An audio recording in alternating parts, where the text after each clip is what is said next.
Hello friends, स्वागत है आप लोग का हमारे यूट्यूब चैनल अष्टा ऑनलाइन क्लासेस में।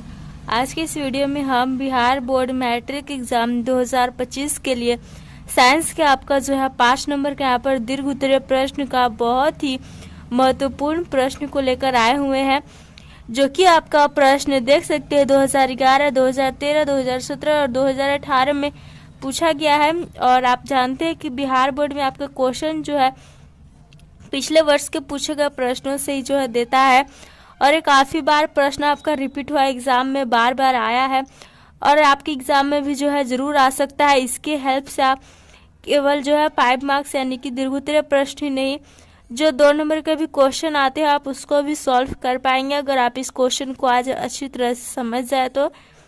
क्योंकि एक क्वेश्चन से जो है बहुत सारे यहाँ पर क्वेश्चन आपके बनेंगे, इस ऑब्जेक्टिव भी बनेंगे।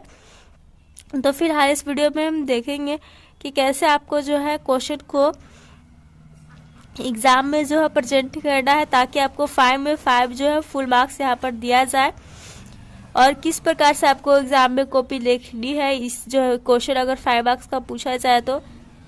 स्टार्ट करते हैं लोग आज का ये वीडियो। जैसा कि क्वेश्चन है हमारा, एसआई मात्रक के साथ विद्युत धारा, विभवांतर और प्रतिरोध को परिभाषित करें और इनमें संबंध नियम की व्याख्या के साथ स्थापित करें। यानी कि सबसे पहले तो हमें विद्युत धारा, विभवांतर और प्रतिरोध का यहाँ पर परिभाषा लिखना है, वो भी एसआई मात्रक के साथ। और उसके बाद इसमें जो इससे संबंधित जो नियम होता है, एक रूल होता है, इसकी भी व्याख्या के साथ जो है स्थापित करना है, यहाँ पर व्याख्या करना है।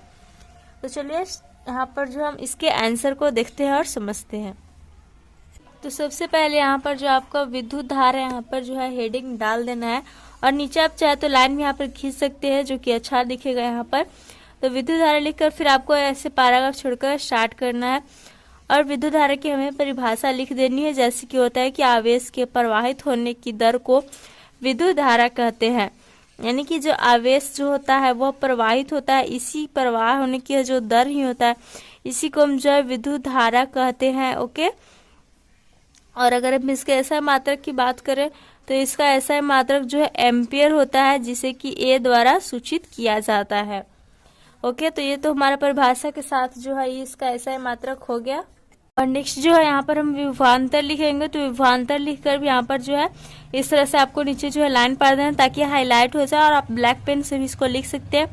और फिर इसका हम परिभाषा यहाँ पर लिखेंगे, जो कि होता है एकांक धनावेश को एक बिंदु से दूसरे बिंदु तक ले जाने में किया गया कार्य उन दोनों बिंदुओं के बीच का विभवांतर कहलाता है। यानी कि कोई हमारा एकांक धनावेश है, पॉजिटिव यहाँ पर जो धनावेश है, इसको एक बिंदु से दूसरे बिंदु तक ले जाने में यहाँ पर हमें जो भी कार्य होता है, जो भी किया गया कार्य होता है, इन दोनों बिंदुओं के बीच यहाँ जो दोनों बिंदुओं के बीच का जो हमारा क्या कहलाता है, विभवांतर कहलाता है, जिससे कि इसका एसआई मात्रक वोल्ट होता है, यानी कि वोल्ट द्वारा मापा जाता है। इसलिए इसका एसआई मात्रक क्या हो जाएगा, वोल्ट हो जाएगा। ओके।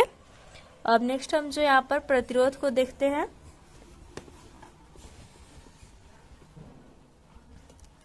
तो प्रतिरोध का भी हम इसी तरह से यहाँ पर जो है प्रतिरोध लिखकर यहाँ पर डैश देंगे। आप चाहे तो कोष्ट में यहाँ पर इंग्लिश में भी लिख सकते हैं, प्रतिरोध को रेसिस्टेंस कहा जाता है। तो फिर हमें स्टार्ट करना है कि किसी चालक का वह गुण जिसके कारण वह चालक से होकर प्रवाहित होने वाली धारा का विरोध करता है, प्रतिरोध कहलाता है।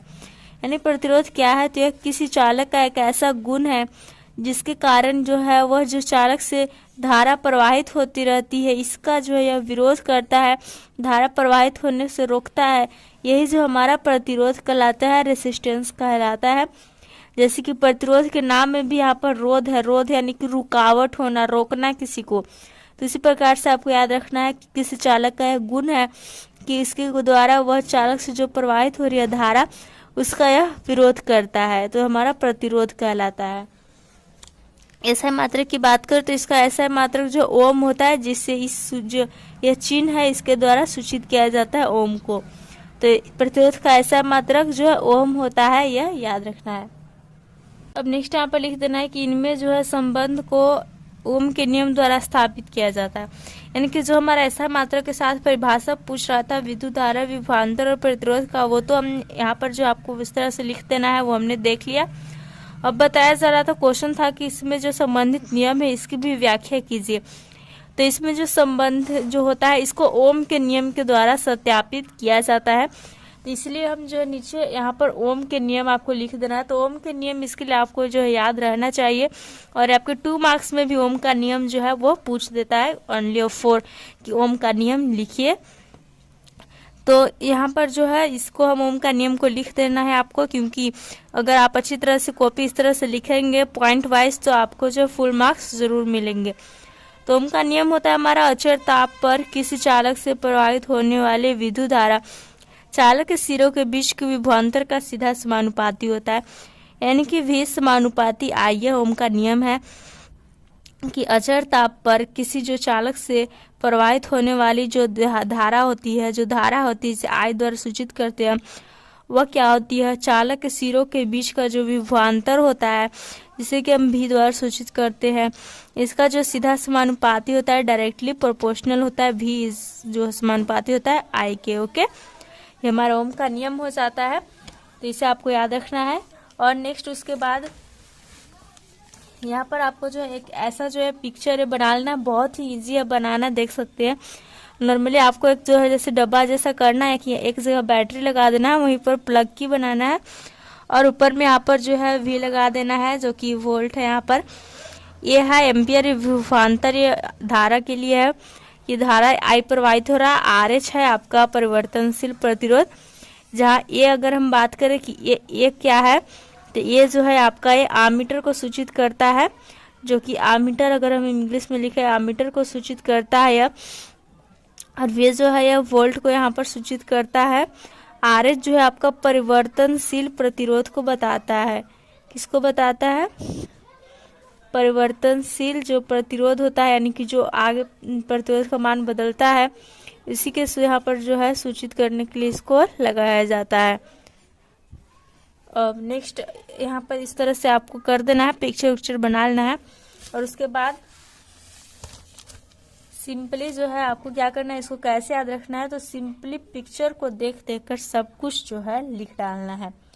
जैसे कि हमने लिखा यहाँ पर कि सबसे पहले हमने क्या किया, चालक तार, आमीटर जो कि हमने अभी देखा ऊपर, आमीटर, वोल्ट मीटर, दाब कुंजी है, प्लग की जिसे हमने अभी बोला, उसके बाद बैटरी है, बैटरी परिवर्तनशील प्रतिरोध है, यहाँ पर RH है। इन सभी को जो है चित्रानुसार सजाते हैं। सभी का नाम लिखकर आपको लिख देना है कि चित्रानुसार, यानी कि चित्र के अनुसार सजाते हैं। और आमीटर को हम श्रेणी क्रम में जोड़ते हैं, देख सकते हैं श्रेणी क्रम में आमीटर जोड़ा गया है। तथा वोल्ट मीटर को यहाँ पर जो है फिर वोल्ट नहीं है, ये आपका जो है वोल्ट मीटर है। ओके, और वोल्ट मीटर को जो है समांतर क्रम में जोड़ा जाता है, जबकि देख सकते हैं यहाँ पर समांतर क्रम में ऊपर ऐसे करके जोड़ा हुआ है, इसके समांतर और श्रेणी क्रम में आमीटर को जोड़ा गया है। अब यहाँ पर लिखा हुआ है कि अब जो हम क्या करेंगे, दाब कुंजी यानी कि जो प्लग की है वह दबाकर बैटरी से धारा को प्रवाहित करेंगे। तो आमीटर से क्या होता है कि धारा I का मान और वोल्ट मीटर V से विभवांतर का मान ज्ञात होता है, यानी कि आमीटर से हम धारा का मान मापते हैं तो उससे धारा का मान प्राप्त होगा, यह तो सिंपल है। और वोल्ट मीटर जो हमारे V से विभवांतर मापते हैं तो इससे विभवांतर का मान प्राप्त हो जाता है।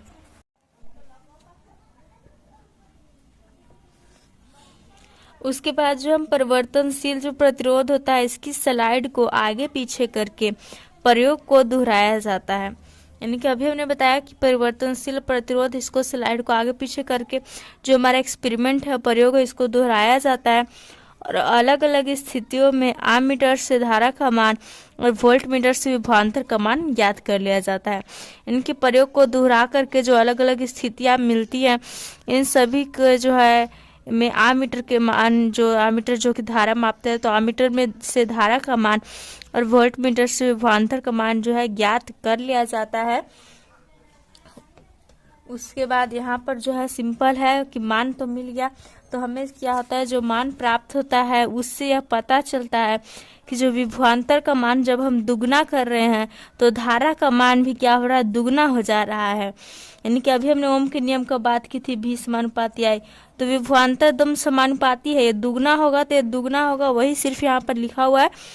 और विभवांतर का मान जब आधा होता है तो धारा का मान भी आधा हो जाता है, दुगना हो रहा है तो ये दुगना हो रहा है।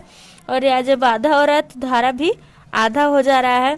तो हम कह सकते हैं, क्या कह सकते हैं कि चालक के सिरों के बीच का जो विभवांतर होता है उस चालक से प्रवाहित होने वाली धारा का सीधा समानुपाती होता है, जो कि हमारा ओम का नियम यही बताता है।